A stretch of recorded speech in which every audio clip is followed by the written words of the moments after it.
বন্ধুগণ, আজকে 55 সাল বছর পরে আবার সেই অপশক্তি মাথা চাড়া দিচ্ছে।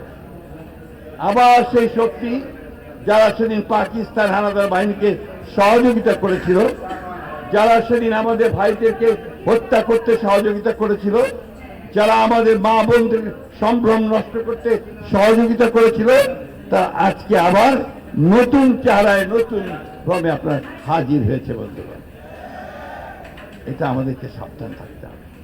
আমাদের স্বাধীনতাকে যেন সংহত করতে চাই, আমাদের যে সংগ্রাম লড়াই আমাদের নেতা তারেক রহমান সাহেব শুরু করেছেন নতুন বাংলাদেশ গড়ার, সেই লড়াইয়ে যেন জয়লাভ করতে চাই, তাহলে অবশ্যই অত্যন্ত সতর্কতার সঙ্গে সেই অপশক্তিকে পরাজিত করে স্বাধীনতার শক্তিকেই আমাদের সামনের দিকে এগিয়ে নিয়ে যেতে হবে। বন্ধুগণ, এবং সেখানেই আমাদের সাফল্য।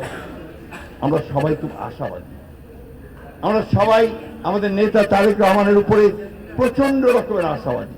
তিনি আসার পরেই মানুষের মধ্যে যেভাবে একটা আলোড়ন সৃষ্টি করেছেন, আশা জাগিয়ে চলেছেন। এসে নেমেই কি বলেন? I have a plan. অন্য রাজনৈতিক কথা বললেন না, তিনি প্রতিশোধের কথা বললেন না, প্রতিহিংসার কথা বললেন না, বললেন যে আই হ্যাভ এ প্ল্যান। আমি একটা পরিকল্পনা নিয়ে এসেছি দেশটাকে গড়বার।